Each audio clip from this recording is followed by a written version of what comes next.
So finally, after all this waiting, we are getting to probably what you thought you were going to be studying when you enrolled in an anatomy and physiology class. And this is our first organ system, the integumentary system, the skin and the accessory structures of the skin. The integumentary system forms the external covering of the body, and it includes the skin and what are known as the accessory structures of the skin. That's the hair, our fingernails and toenails, the sudoriferous glands, those are the sweat glands, and the sebaceous glands. These are the glands that produce the oils that lubricate the skin. And dermatology, that's the branch of science and medicine that studies the skin and the skin disorders. The skin is the largest organ in the body by weight, and it's composed of two layers, an epithelial tissue layer and connective tissue. The thickness varies from anywhere between 1.5 millimeters to 4 millimeters. So we have thick skin and thin skin, and the very thickest of the skin is about 4 millimeters thick. And, this always just kind of blows me away to think about it. Skin weighs 9 pounds. It is between 15 and 20 square feet in size. It's in surface area. And for every square inch of skin that we have, there's about 15 feet of blood vessels. That's a lot of capillaries. 12 feet of nerves, something on the order of 1,500 sensory receptors, 650 sweat glands, and 100 oil glands. So that's a lot of stuff going on in a really small area of skin. Really, that always just impresses me to consider that. When we think about the functions of the skin, there's quite a few. Of course, because it's the outer layer of the body, protection and defense of the body is very important. And because skin is tough, it's thick, it's waterproof, mostly waterproof, it serves as a really fantastic barrier against biological and physical and chemical insults and damage. We produce secretions at the surface of the skin that help to inhibit bacteria, and there is even a huge cluster, a large number of immune cells that patrol the skin, waiting to discover, a biological invader, a bacteria, a virus. Hydroregulation is very important because keratin, the protein that fills up skin cells, is mostly a waterproof kind of protein. It helps to prevent the body from drying out, and it doesn't easily absorb water and water-based materials. Thermoregulation is also really important function that the skin provides to the body. We have a really large network of capillaries in the skin, and as we've already talked about, those capillaries can dilate, and that brings heat from the core of the body to the surface. And if we are cold, then those capillaries can constrict to help retain heat in the body.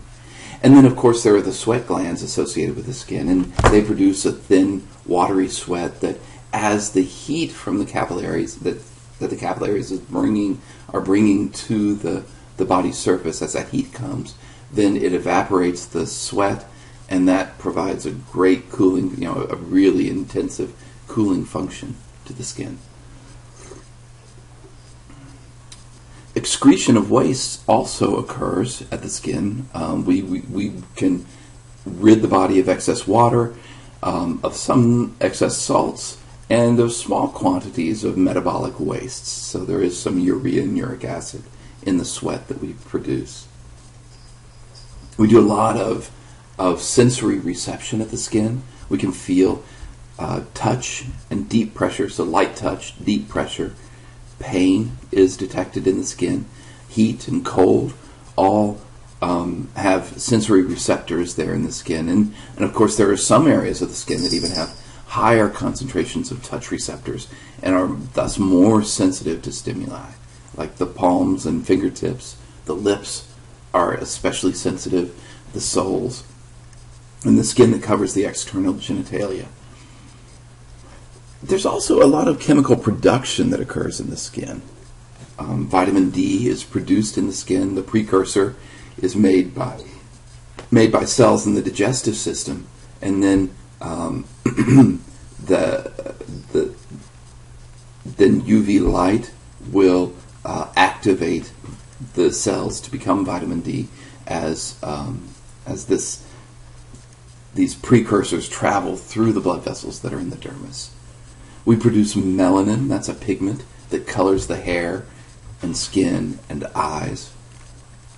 Oops, sorry about that. And then we also produce this protein keratin that is found in dense concentrations in the upper skin layers, and also found making the hair and the nails really strong and tough. And then last of all, the skin can absorb materials. So we see absorption of small amounts of UV light. That's the function of melanin, is one of the functions of melanin, is to absorb the damaging ultraviolet light rays that come from that pass through the skin. And then there are certain drugs and toxins and pesticides that can be that are absorbed also through the skin. Certainly we're hoping that toxins and pesticides won't enter the body at all, but but it can happen. And so if you're working with materials that are absorbed across the skin layers, then you have to be very careful. And these kind of materials that are capable of being absorbed are ones that can pass through cell membranes, that can dissolve in the lipid layers of the skin, and that will allow some materials to be able to pass into the body through the skin. So a huge number of functions that we associate with the integumentary system. Skin is built in two very distinct layers.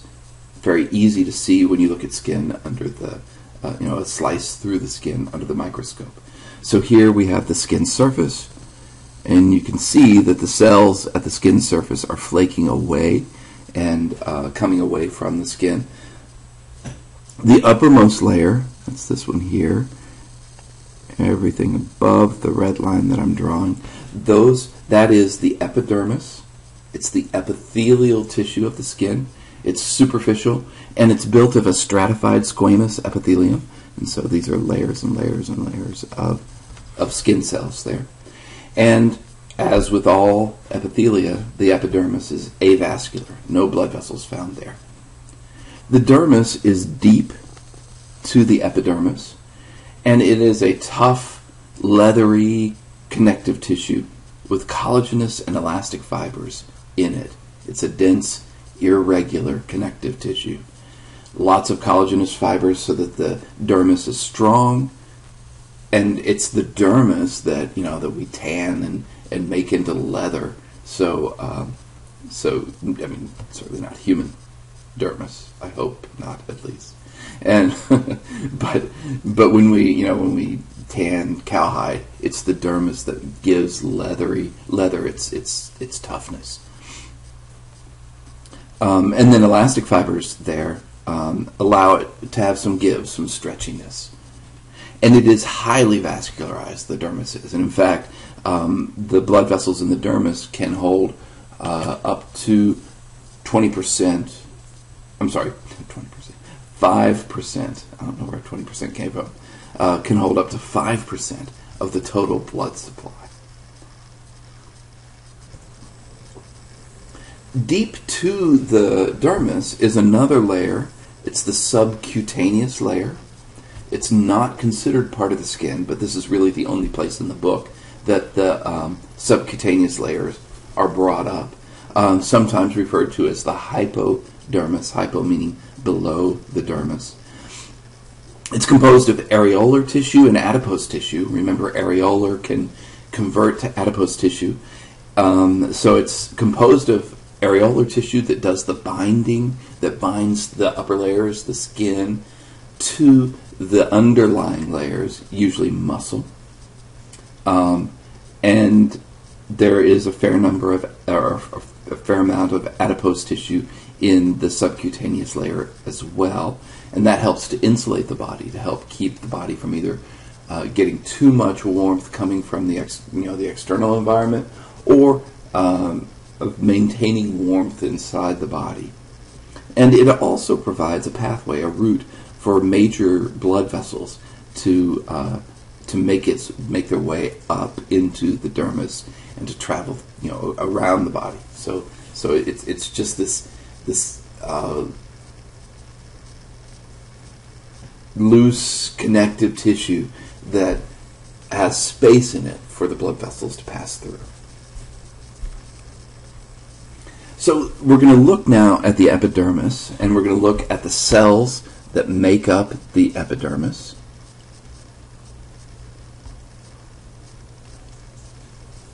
The keratinocytes are the most abundant of the cell types that we find in the epidermis. Keratinocytes because they produce the keratin, which is that tough, fibrous protein that makes the cells mostly waterproof. And the keratinocytes are closely attached to each other. So here I am drawing like little attachments between the cells by the intercellular junctions known as desmosomes. And the connections are especially strong laterally from side to side. So here we are. I'm trying to draw them. There we are. Okay, so if we think about this layer of cells is tightly connected to each other at the edges. And that is the reason why when we get a sunburn and the cells of the skin undergo programmed cell death, that the sunburn will peel off in kind of large sheets, relatively large sheets. It's because those desmosomes are making such strong intercellular junctions. So the keratinocytes are the most abundant of the cell types, but there is a second kind of cell that is found in the epidermis, and those are the melanocytes. These are found deep in the epidermis. They have their surface, their basal surface connects to the basement membrane, and they have these long extensions, kind of outlining them there. These long extensions that are kind of poke up into the upper layers of the epidermis. And as these are the cells, these are the stem cells here at the bottom, and they will grow and divide, pushing the cells upward toward the skin's surface.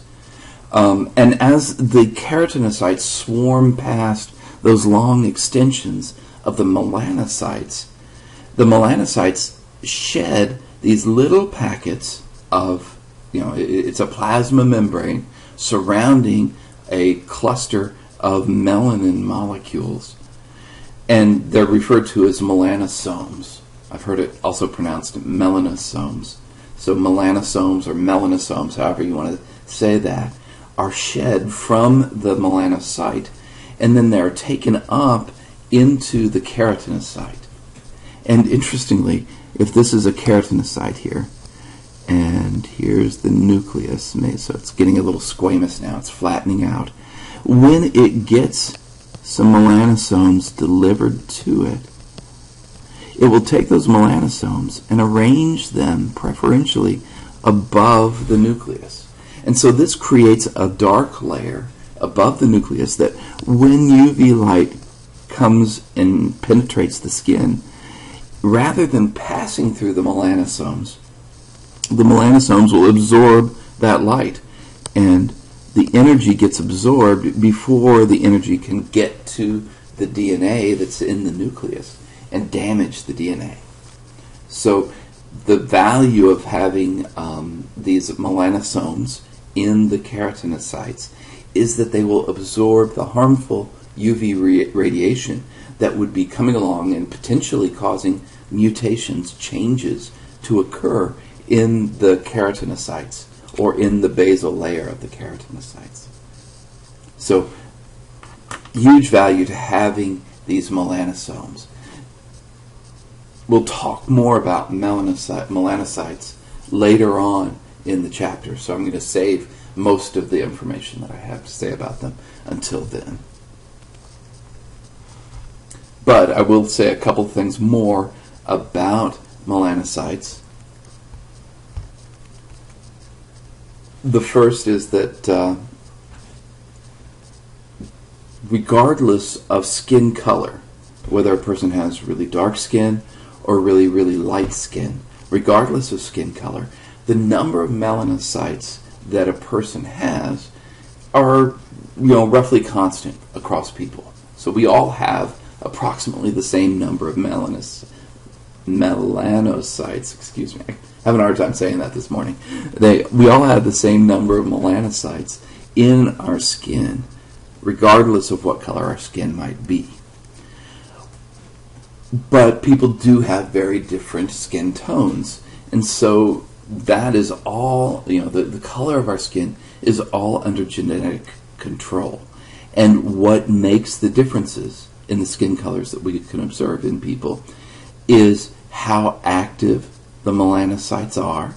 So the more active a melanocyte, the darker the skin, and the actual color of the melanin that's produced, because there are different versions of melanin that we can see in the body, or in bodies, in people.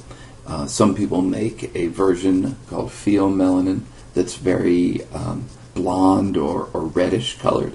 Others make a version called eumelanin that is very dark, a dark brown, black color. So our genes control how active the melanocytes are and the color of melanin we produce, but environmental exposure can also affect the activity of melanocytes. If we are exposed to a lot of UV light, then melanocyte activity will increase regardless of what our genetics tell us. And that's how some people are able to become darker when they spend time in the sun. It's because the UV light is a signal to melanocytes to produce additional melanin. And that all makes good sense, because if that melanin is there to protect us from UV light, having more of it, if we're going to be exposed to skin, is valuable. Now, that doesn't mean that it's a great idea to go out and tan, because any UV exposure to the skin is going to be dangerous. It's not a good thing to do. But when we are exposed to UV light, we do have some small protections against being damaged by that UV light. There are other factors that color the skin as well, besides the melanin that we produce in the skin. Blood supply can have a strong effect on the color of the skin, and we can use this to diagnose poor oxygenation. When people's bodies are well oxygenated, the lighter colored skin on our body takes on a real pinkish coloration.